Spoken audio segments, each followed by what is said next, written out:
All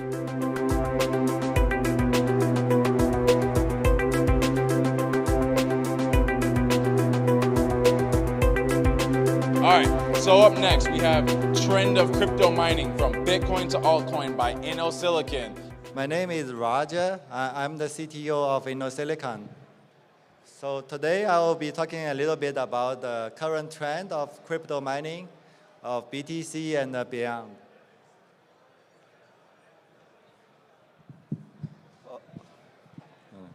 Okay, so first I'll review a little bit of what is mining. So basically, mining, so blockchain is just a bunch of blocks. Each block contains transactional data, and the mining is actually doing what's called a cryptographic hash function of the block header. So basically, each block has a block header. You do a hash function of that block header and put it into the next block. And there is a value in that the block header. It's called a nonce. So nonce is just a number. So what you do, what miner does is that it keeps guessing that nonce value until it finds the correct nonce value to generate that block. So that's what the miner does all day long. Is trying to guess that nonce value that makes the block happen. Okay, so InnoSilicon has been doing miner designs, ASIC designs since 2013. So in 2013, we came out with the world's first 28 nanometer miners. It's the A1, and back then it was running at 1 terahash per second. So terahash is the number of gases the miner can make each second. So basically, each second, the miner can do 10 to the 12th number of gases of nonces. So this is how the machine looks like back then in 2013. And this is how the machine looks like right now in 2019.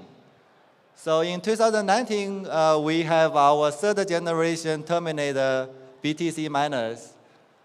And using the latest 10 nanometer technology from Samsung, and it has 57 terahash per second. So over the last 6 years, we went from 1 terahash to 57 terahash, which is about the doubling of a hash rate every year.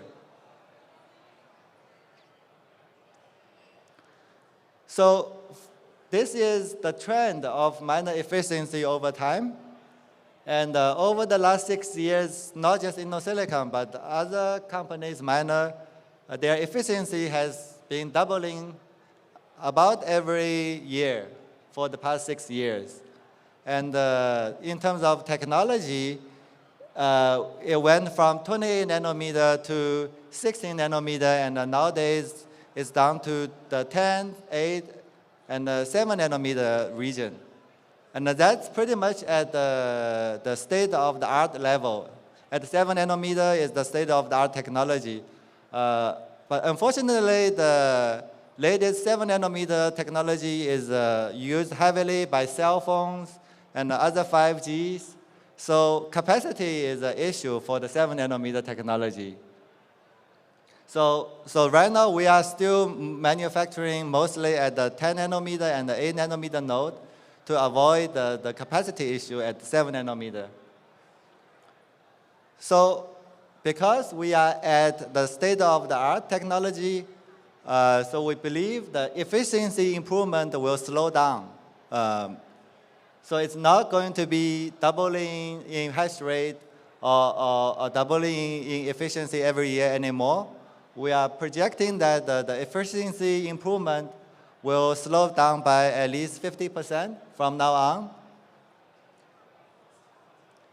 So since the efficiency improvement is slowing down, we think the trend is moving towards a more durable miner, because now we are not looking at replacing miners every year or every 2 years. We want the miner to be more reliable and can run for 2, 3, 4 years. So we are trying to reposition our R&D effort a little bit to build more durable miners. Okay, so this, we are going to take a closer look at our latest T3 miners. So this is how the miner looks.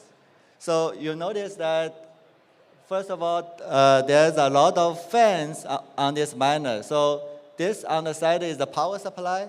It has 2 little fans. And this is the main machine. It has actually 4 fans, 2 fans in front and 2 fans in the back. So we did all these fans in order to improve the airflow, because that's how you take heat away from the miner. Because you are running so much power inside that little miner, you want to be able to carry that heat away from the miner as quick as possible to keep the temperature stable. So that's why we put a total of 6 fans on this miner. Okay, so if you open the case of this miner, you can see inside there's a lot of metal inside this miner. So all this metal is also to help to dissipate the heat. So inside each miner, there's actually 3 hash boards. So 1, 2, 3 in a vertical arrangement.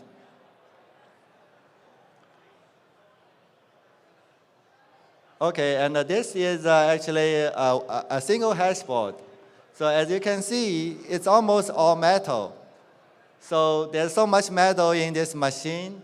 A lot of aluminum heat sink, and it's designed in such a way to help with the airflow, also to carry the heat away as quickly as possible. Okay, so this is a closer view of a hash board. You can see actually all the little chips, each one of them is a BTC miner by itself. So we are connecting 4 of them in parallel and a lot of them in series. And even the PCB board design is unique in a way that the substrate of the PCB board is also aluminum. So the PCB board, typically these days, people use the FR4 design, which is a plastic. But we choose to use aluminum design in order to help with the heat dissipation. So the substrate of the PCB board is aluminum. It's attached to the aluminum heatsink. And also, we put an aluminum heatsink on top of the chips as well to help with the heat dissipation. So this is what's important of a miner, is that you have to really think about how do you remove the heat from the miner, because you have a few kilowatt inside that little container that you have to manage the heat. Okay, so we're going to go away from the technology side and talk a little bit about the mining in general. So the cryptocurrency cycle typically lasts 4 years. The bull and the bear market cycle lasts about 4 years typically. And you can see during the 2017 and the 2018 cycle, there's a very quick bull run that peaks at around $20K US dollar, and then followed by a pretty long downtrend for about 2 years. So that's the typical characteristics of a cryptocurrency market. Is the bull run is very fast, and the bear market can be pretty long. So if you look at from the hash rate point of view, the hash rate actually, there's a more steady increase of hash rate. And then followed by a decrease of the hash rate around the end of 2018. So the reason for the steady increase is because hash rate, unlike Bitcoin itself, requires physical machines, right? So the manufacturing capacity has to be ramped up slowly. So that's why the hash rate increase cannot happen overnight. So for example, right now, the total network market probably has about 4 to 5 million miners out there. So in order to double that hash rate, even with the latest technology, probably you will need 1 to 2 million new miners in order to double that hash rate. So that doesn't happen overnight. So typically, there's about a 6 months lag between the price peak of the Bitcoin and the hash rate peak. And you can actually see that happening right now in the market. It's actually harder to buy a miner, right? You have to pre-order a miner, and right now the pre-order time is about 2 to 3 months already. So basically, in a bull market circle, actually the most profitable time to do mining is between this time lag. So between the bull market run of the BTC price and the hash rate increase, that's when mining is the most profitable. So the key is actually to start mining quickly at the start of a bull market. So if you can buy a machine at the start of a bull market, you are pretty much going to be a winner in that market cycle. And the second characteristics of a hash rate is that you can see that when the price went from $6,000 in late 2018 down to about $3,000 at the bottom, at the end of 2018 and the beginning of 2019, the hash rate actually drops almost in sync with the price. So the reason for that is that even though the hash rate increase takes time because you have to ramp up that manufacturing capacity, the hash rate decrease happens instantaneously because if you have a less efficient miner or if you are mining in a location where electricity is expensive, you just have to shut off the miner when it's below cost because it will be cheaper for you to buy Bitcoin than mining. So that's why the hash rate decrease happens almost in sync with the BTC price. So over there, what you have to know is that in order to survive a bear market, you actually need a miner that's more efficient. And also you have to find a location that has cheap electricity. So these are the two keys for you to be able to do mining successfully is you have to start early during a bull market, and you have to have a durable and efficient miner to go through a bear market. Okay, so a little bit of marketing about the InnoSilicon. So right now we have 2 new models coming out, the T3s and the T3 Plus. Both use similar technology from Samsung. And they have 2 flavors. One is the 50 terahash, one is the 57 terahash. And they are available right now for pre-order. And so InnoSilicon as a company, we do a lot of crypto miner designs. So besides Bitcoin, actually, we do all kinds of coins. We do Litecoin, we do Dashcoin, we do Monero, we do Zcash. So these are some of our successful models. Actually, the Zcash, the A9 has been one of our most successful models. And also, we are doing a new design right now for Green. Green is actually a new coin that was released early this year in January. It's a pretty popular new coin using the Mimbo-Wimbo technology. So we have finished our Green design. And this is the spec, which is 100 graphs and 520 watt. So to just put this into perspective, A typical GPU can only do 1 graph per second. So one of InnoSilicon's green miners can do 100 graphs per second, which is the equivalent of 100 GPUs. And also, besides just simply manufacturing and selling miners, we are partnering up with Hashrate, which is a new website that just came online in the last 2 weeks. So Hashrate is actually a Hashrate Exchange platform. So it lets miners to monetize their hash rate.